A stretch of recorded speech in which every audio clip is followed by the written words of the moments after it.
ଆଜିର ଏହି ଗଭୀର ବିଶ୍ଳେଷଣକୁ ସ୍ୱାଗତ। ମାନେ ଆଜି ଆମେ ଏମିତି ଏକ ବିଷୟ ଉପରେ କଥା ହେବାକୁ ଯାଉଛୁ, ଯାହା ପ୍ରଥମେ ଶୁଣିଲେ ଗୋଟିଏ ସାଧାରଣ ପର୍ବ କିମ୍ବା ଯାତ୍ରା ପରି ଲାଗିବ। କିନ୍ତୁ ଏହାର ଗଭୀରତାକୁ ଗଲେ ବହୁତ କିଛି ନୂଆ କଥା ଜାଣିବାକୁ ମିଳିବ। ବିଲକୁଲ। ଗୋଟିଏ ସାଧାରଣ ରୀତିନୀତି ପଛରେ କେତେ ଉଚ୍ଚକୋଟୀର ଗଣିତ, ଜ୍ୟାମିତି ଆଉ ମନୋବିଜ୍ଞାନ ଲୁଚି ରହିଛି, ତାହା ଶୁଣିଲେ ବହୁତ ଆଶ୍ଚର୍ଯ୍ୟ ଲାଗିବ। ଆଜିର ଆମର ମୂଳ ଆଧାର ହେଉଛି ଦକ୍ଷିଣାମୂର୍ତ୍ତି ବିଦ୍ବତ୍ ପରିଷଦଙ୍କ ଦ୍ୱାରା ପ୍ରସ୍ତୁତ ଶ୍ରୀଜଗନ୍ନାଥ ତଥ୍ୟକୋଷ। ଏକ ଅତ୍ୟନ୍ତ ପ୍ରାମାଣିକ ସ୍ରୋତ। ହଁ, ଆଉ ସେଥିରୁ ବିଶେଷ କରି ଆମେ ନୀଳାଦ୍ରି ମହୋଦୟ ଗ୍ରନ୍ଥର ଶ୍ରୀପୁରୁଷୋତ୍ତମ ମାହାତ୍ମ୍ୟ ଅନ୍ତର୍ଗତ 35ତମ ଅଧ୍ୟାୟ ଉପରେ ଧ୍ୟାନ ଦେବା, ଯାହାର ନାମ ହେଉଛି ଦମନକ ଯାତ୍ରା। ମାନେ ଆଜିର ମିଶନ ହେଉଛି ଗୋଟିଏ ସୁଗନ୍ଧିତ ଗଛ, ଗୋଟିଏ ଭୟଙ୍କର ଅସୁର ଆଉ ମନ୍ଦିରର କିଛି ଅତି ଗୁପ୍ତ ରୀତିନୀତି ଭିତରେ କ'ଣ ସମ୍ପର୍କ ଅଛି ତାହା ଖୋଜିବା। ପ୍ରକୃତରେ ଏହି ବିଷୟଟି ଯେତିକି ରହସ୍ୟମୟ ସେତିକି ଶିକ୍ଷଣୀୟ ମଧ୍ୟ। ଆମେ ଯେତେବେଳେ ଏହି ଶ୍ରୀଜଗନ୍ନାଥ ତଥ୍ୟକୋଷ କଥା କହୁଛୁ, ଏହା କୌଣସି ଶୁଣା କଥା କିମ୍ବା ସାଧାରଣ କିମ୍ବଦନ୍ତୀ ଉପରେ ଆଧାରିତ ନୁହେଁ। ମହାପ୍ରଭୁଙ୍କର ଲୀଳା ସମ୍ପର୍କରେ ଥିବା ଏହା ଏକ ନିଚ୍ଛକ ସତ୍ୟର ସଂଗ୍ରହ। ଠିକ୍ କଥା। ଲୋକେ ସାଧାରଣତଃ ଯାତ୍ରାଗୁଡ଼ିକୁ କେବଳ ମେଳା ବା ଉତ୍ସବ ଭାବରେ ଦେଖନ୍ତି। ହଁ, କିନ୍ତୁ ଏହି ଗ୍ରନ୍ଥ ଆମକୁ ଦେଖାଏ ଯେ ପ୍ରତିଟି ନୀତି ପଛରେ ପ୍ରକୃତି ସହ ଆମର ସମ୍ପର୍କ କେମିତି ଯୋଡ଼ି ହୋଇଛି। ଆଉ ସର୍ବସାଧାରଣଙ୍କ ପାଖରେ ଏହି ସଠିକ୍ ତଥ୍ୟ ପହଞ୍ଚାଇବା ପାଇଁ ଦକ୍ଷିଣାମୂର୍ତ୍ତି ବିଦ୍ୟୁତ୍ ପରିଷଦଙ୍କର ଏହା ଏକ ନିଷ୍ଠାପର ପ୍ରୟାସ। ତାହେଲେ ଆସନ୍ତୁ କାହାଣୀଟିକୁ ଆରମ୍ଭରୁ ଦେଖିବା। ଗ୍ରନ୍ଥ ଅନୁସାରେ ଏହି ସମ୍ପୂର୍ଣ୍ଣ ପ୍ରକ୍ରିୟାଟି ଚୈତ୍ର ମାସରୁ ଆରମ୍ଭ ହୁଏ, ଆଉ ପ୍ରଥମ ପର୍ଯ୍ୟାୟ ଆରମ୍ଭ ହୁଏ ନବମୀ ତିଥିରେ, ଯାହାକୁ ଆମେ ଶ୍ରୀରାମ ନବମୀ ଭାବରେ ଜାଣୁ। କିନ୍ତୁ ଏଠି ଗୋଟେ ଖାସ୍ କଥା ଅଛି। ଆଜ୍ଞା। ଏହି ଉତ୍ସବ ପାଳନ ପାଇଁ ସର୍ବପ୍ରଥମେ ମହାପ୍ରଭୁ ଶ୍ରୀଜଗନ୍ନାଥଙ୍କର ସିଧାସଳଖ ଅନୁମତି ଦରକାର। ପୂଜକମାନେ ପ୍ରଭୁଙ୍କର ଶ୍ରୀଅଙ୍ଗରୁ ଆଜ୍ଞାମାଳା ଆଣି ପ୍ରତିମାଙ୍କୁ ଅର୍ପଣ କରନ୍ତି। ମାନେ ଜଗନ୍ନାଥ ଆଦେଶ ଦେଲେ ଯାଇ ଏହି ଜନ୍ମୋତ୍ସବ ଆଗକୁ ବଢ଼େ। ବିଲକୁଲ। ଏହି ଆଜ୍ଞାମାଳା ପ୍ରଥାଟି ବହୁତ ଗୁରୁତ୍ୱପୂର୍ଣ୍ଣ। ଏହା ପ୍ରମାଣ କରେ ଯେ ଶ୍ରୀଜଗନ୍ନାଥ ହିଁ ସମସ୍ତ ଅବତାରଙ୍କର ମୂଳ ଉତ୍ସ। ତାଙ୍କ ବିନା ଅନୁମତିରେ ମନ୍ଦିର ଭିତରେ ଗୋଟିଏ ପତ୍ର ବି ହଲେ ନାହିଁ ବୋଲି ଯାହା କୁହାଯାଏ, ତାହା ଅକ୍ଷର ଅକ୍ଷରେ ସତ। ସତରେ। କିନ୍ତୁ ଆଜ୍ଞାମାଳା ମିଳିବା ପରେ ଯେଉଁ ପ୍ରକ୍ରିୟା ଆରମ୍ଭ ହୁଏ, ସେଇଟା ସବୁଠୁ ବେଶୀ ଆଶ୍ଚର୍ଯ୍ୟଜନକ। ମନ୍ଦିରର ଅଣସର ଗୃହ ବା ନିରୋଧନ ଗୃହରେ ଆଚାର୍ଯ୍ୟମାନେ ଏକ ବିଶେଷ ରାମମଣ୍ଡଳ ପ୍ରସ୍ତୁତ କରନ୍ତି। ସେଇ ରାମମଣ୍ଡଳ କଥା, ଏହାର ବର୍ଣ୍ଣନା ପଢ଼ିଲେ ମୋତେ ଲାଗୁଥିଲା ଯେମିତି ମୁଁ କୌଣସି ପ୍ରାଚୀନ କାଳର ଏକଦମ ଏକ ଆର୍କିଟେକ୍ଚରାଲ ବ୍ଲୁ ପ୍ରିଣ୍ଟ। ହଁ, ବ୍ଲୁ ପ୍ରିଣ୍ଟ କିମ୍ବା ଜଟିଳ ଜ୍ୟାମିତିକ ନକ୍ସା। ସେଥିରେ ଲେଖା ଅଛି ଯେ 18ଟି ତେର୍ଛା ଆଉ 18ଟି ସିଧା ରେଖା ଟଣାଯାଏ। ମାନେ 18x18। ଏଇଟା ଗୋଟିଏ ବିଶାଳ ଗ୍ରିଡ୍ ବା ଛକ ପରି ନୁହେଁ କି? ସେମାନେ ଏହାକୁ କିପରି ଅଙ୍କନ କରନ୍ତି ଆଉ ଏତେ ଜଟିଳ କରିବାର କାରଣ କ'ଣ? ମାନେ ଆମେ ଯଦି କଳ୍ପନା କରିବା ଏକ ବିଶାଳ ଗାଣିତିକ ଛକ କଥା, ଏହି ରେଖାଗୁଡ଼ିକୁ ସାଧାରଣ ରଙ୍ଗରେ ନୁହେଁ, ବରଂ ବିଭିନ୍ନ ପ୍ରାକୃତିକ ରଙ୍ଗର ମୁରୁଜରେ ଅଙ୍କନ କରାଯାଏ। ଆଉ ଖାଲି ରେଖା ନୁହେଁ, ସେହି ନକ୍ସା ଭିତରେ ଧଳା ମୁରୁଜରେ 3ଟି ଚନ୍ଦ୍ରାକୃତି ଥାଏ। ଆଚ୍ଛା।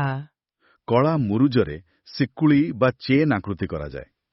ତା ସହିତ ରକ୍ତବର୍ଣ୍ଣର ଏକ ଭଦ୍ରମଣ୍ଡଳ ଆଉ ଠିକ୍ 64ଟି ପଦ୍ମ ଅଙ୍କନ କରାଯାଏ।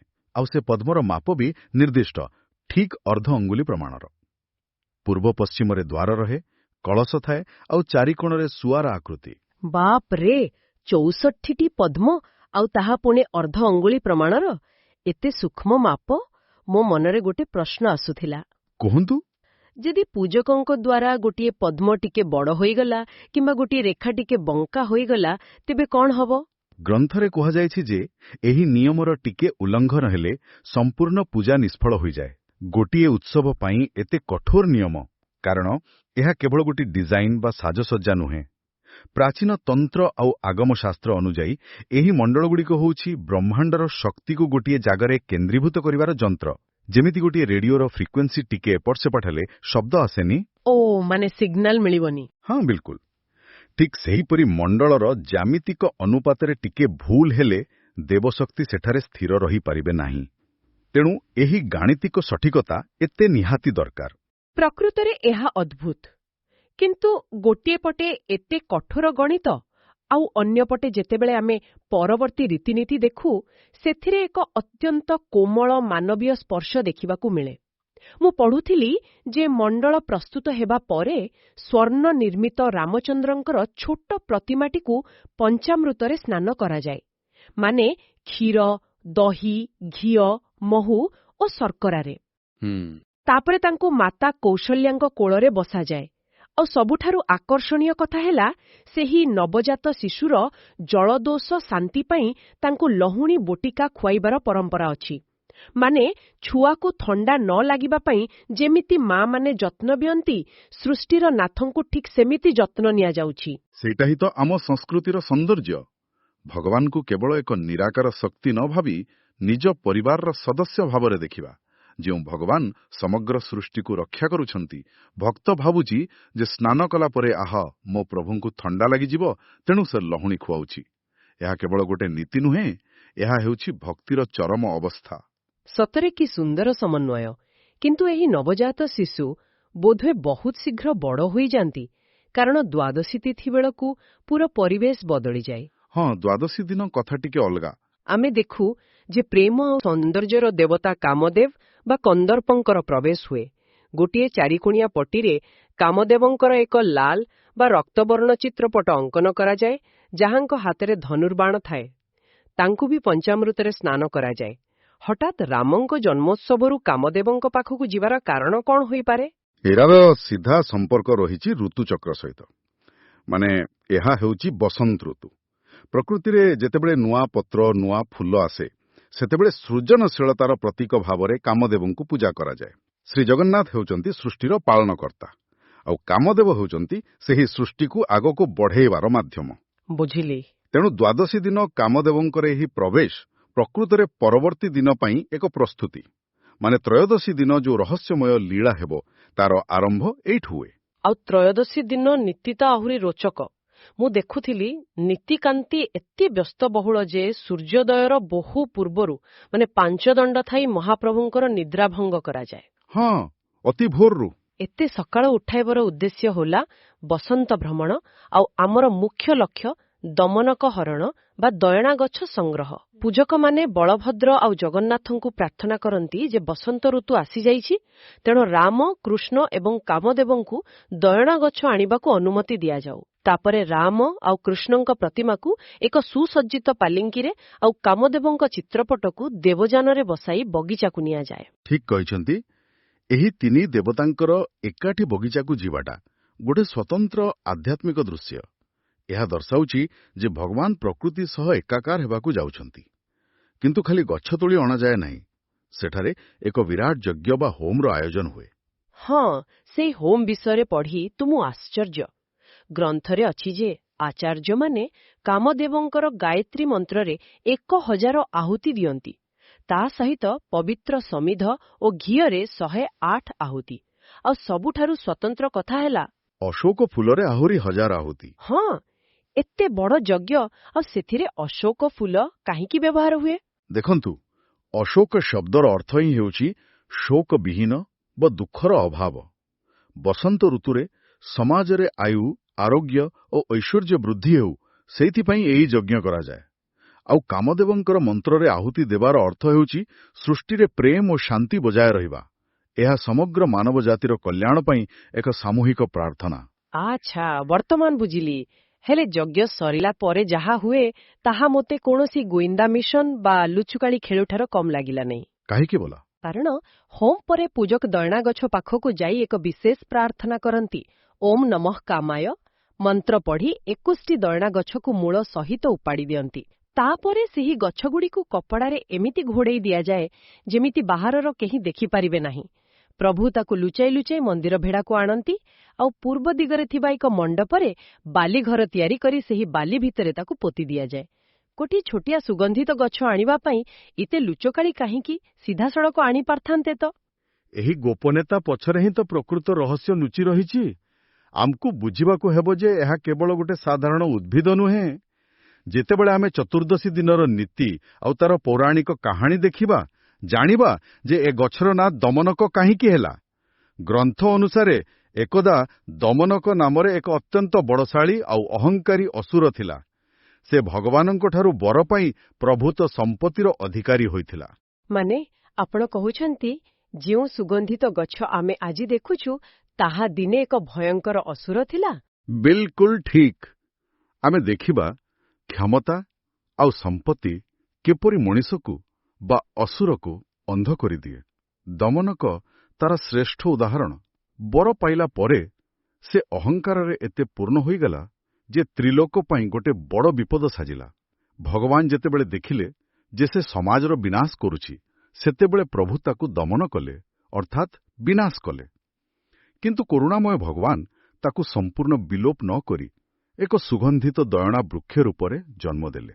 ତେଣୁ ତାକୁ ଲୁଚାଇ ଆଣି ବାଲିରେ ପୋତିବାଟା ହେଉଛି ସେହି ଅସୁରର ମୃତ୍ୟୁ ଏବଂ ଅହଙ୍କାର ପତନର ଏକ ସାଙ୍କେତିକ ପ୍ରକ୍ରିୟା। ଓହୋ, ବର୍ତ୍ତମାନ ସବୁକିଛି ସ୍ପଷ୍ଟ ହେଉଛି। ଏକ ଅହଙ୍କାରୀ ଅସୁରର ଏକ ସୁଗନ୍ଧିତ ଗଛରେ ରୂପାନ୍ତର। ଏହାର ପ୍ରମାଣ ତ ଚତୁର୍ଦ୍ଦଶୀ ଦିନ ସକାଳେ ହିଁ ମିଳିଯାଏ। ହଁ, ସେଦିନ ସକାଳୁ କଣ ହୁଏ? ସକାଳୁ ଦେବତାମାନଙ୍କୁ ମହାସ୍ନାନ କରାଇ ବେଶ କରାଇବା ପରେ ସେହି ବାଲିଘରୁ ଲୁଚି ରହିଥିବା ଦୟଣା ଗଛକୁ ବାହାର କରାଯାଏ। ତାପରେ ବାଦ୍ୟବାଜଣା, ଛତ୍ର, ଘଣ୍ଟା ସହକାରେ ଠାକୁର ଏବଂ ଦୟଣା ଗଛକୁ ମନ୍ଦିର ଚାରିପଟେ 3 ଥର ପ୍ରଦକ୍ଷିଣ କରାଯାଏ। ଠିକ୍। ଏବେ କିନ୍ତୁ ଏଠି ମୋତେ ଗୋଟେ କଥା ବହୁତ ଭାବିବାକୁ ବାଧ୍ୟ କଲା। ଯେତେବେଳେ ପୂଜକ ସେହି ଗଛକୁ ପ୍ରଭୁଙ୍କୁ ଅର୍ପଣ କରନ୍ତି, ସେତେବେଳେ ପଢ଼ାଯାଉଥିବା ପ୍ରାର୍ଥନାଟି ଖୁବ୍ ତୀବ୍ର ଆଉ ଭୟଙ୍କର ଲାଗେ। ଆପଣ କେଉଁ ପ୍ରାର୍ଥନା କଥା କହୁଛନ୍ତି? ଗୋଟିଏ ପଟେ ହାତରେ ଅଛି ଏକ କୋମଳ ସୁଗନ୍ଧିତ ଗଛ, ଆଉ ପୂଜକ କହୁଛନ୍ତି, ହେ ପ୍ରଭୁ, ଆପଣ ଯେପରି ନୃସିଂହ ରୂପରେ ହିରଣ୍ୟକଶିପୁର ବକ୍ଷ ବିଦାରଣ କରି ତାର ଶିରାକୁ ନିଜର ପଇତା କରିଥିଲେ, ସେହିପରି ମୁଁ ଏହି ଦୟଣାକୁ ଆପଣଙ୍କୁ ସମର୍ପଣ କରୁଛି। ତାପରେ ବଳଭଦ୍ରଙ୍କୁ ଦୟଣା ଦେଲାବେଳେ ପ୍ରଳମ୍ବାସୁରର ବିନାଶକାରୀ ବୋଲି ପ୍ରାର୍ଥନା କରାଯାଏ। ଗୋଟେ ଛୋଟ ଗଛ ଅର୍ପଣ କଲାବେଳେ ଏମିତି ରକ୍ତାକ୍ତ ଅସୁରବଧର ସ୍ମୃତି କାହିଁକି? ଏହା ହିଁ ତ ଭାରତୀୟ ଦର୍ଶନର ସବୁଠାରୁ ଗଭୀର ବିନ୍ଦୁ। ଏଠାରେ ଦୟଣା କେବଳ ଗୋଟିଏ ଉଦ୍ଭିଦ ନୁହେଁ, ଏହା ହେଉଛି ଦମନ ହୋଇଥିବା ଅହଙ୍କାରର ପ୍ରତୀକ। ହିରଣ୍ୟକଶିପୁ ବା ପ୍ରଳମ୍ବାସୁରର ଉଲ୍ଲେଖ କରିବା ମାନେ ଭଗବାନଙ୍କର ସେହି ରୁଦ୍ର ରୂପକୁ ମନେ ପକାଇବା, ଯିଏ ଦୁଷ୍ଟର ବିନାଶ କରନ୍ତି। ଯେମିତି ହିରଣ୍ୟକଶିପୁର ରକ୍ତାକ୍ତ ଶିରା ଭଗବାନଙ୍କ ଶରୀରରେ ପବିତ୍ର ପଇତା ପାଲଟିଗଲା, ସେମିତି ଦମନକ ଅସୁରର ଅହଙ୍କାର। ବିଲକୁଲ। ଦମନକ ଅସୁରର ବିଷାକ୍ତ ଅହଙ୍କାର ମଧ୍ୟ ଧ୍ୱଂସ ହୋଇ ଏକ ପବିତ୍ର ବୃକ୍ଷ ରୂପେ ଭଗବାନଙ୍କ ମସ୍ତକକୁ ମଣ୍ଡନ କରୁଛି। ଏହାର ସିଧାସଳଖ ଅର୍ଥ ହେଉଛି ଈଶ୍ୱରଙ୍କ ନିକଟରେ ସମର୍ପଣ କଲେ ସବୁଠୁ ବଡ଼ ପାପୀ ମଧ୍ୟ ନିଜର ନକାରାତ୍ମକତା ହରାଇ ପବିତ୍ରତାର ସର୍ବୋଚ୍ଚ ସ୍ଥାନ ପାଇପାରେ। ସମର୍ପଣ ହିଁ ରୂପାନ୍ତରଣର ଏକମାତ୍ର ରାସ୍ତା। ବାଃ, କି ଚମତ୍କାର ବିଶ୍ଳେଷଣ! ଆଉ ଥରେ ଏହି ଦୟଣା ମହାପ୍ରଭୁଙ୍କ ମସ୍ତକରେ ସ୍ଥାନ ପାଇ ପ୍ରସାଦୀ ହୋଇଗଲା ପରେ ଏହାର ଗୁଣ ପୁରା ବଦଳିଯାଏ। ନୀଳାଦ୍ରି ମହୋଦୟ ଗ୍ରନ୍ଥରେ ଉଲ୍ଲେଖ ଅଛି ଯେ ଏହି ପ୍ରସାଦୀ ଦୟଣାକୁ କେହି ଖାଇଲେ ବା ଧାରଣ କଲେ ରୋଗ ଦୂର ହୁଏ। ଏହା ଭୂତ, ପ୍ରେତ ଆଉ ହିଂସ୍ର ଜନ୍ତୁଙ୍କଠାରୁ ରକ୍ଷା କରେ ଏବଂ ଯୁଦ୍ଧରେ ବିଜୟ ଆଣିଦିଏ। ଏପରିକି ଗାଈଗୋରୁ ବା ହାତୀ ଘୋଡ଼ାମାନଙ୍କୁ ଖୁଆଇଲେ ସେମାନେ ବି ସୁସ୍ଥ ରହନ୍ତି।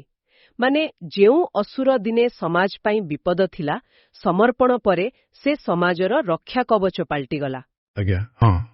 ଆଧ୍ୟାତ୍ମିକତା କିପରି ସମାଜର ବାସ୍ତବ ସ୍ୱାସ୍ଥ୍ୟ ଏବଂ ସୁରକ୍ଷା ସହ ଜଡ଼ିତ, ଏହା ତାର ଏକ ଜ୍ୱଳନ୍ତ ଉଦାହରଣ।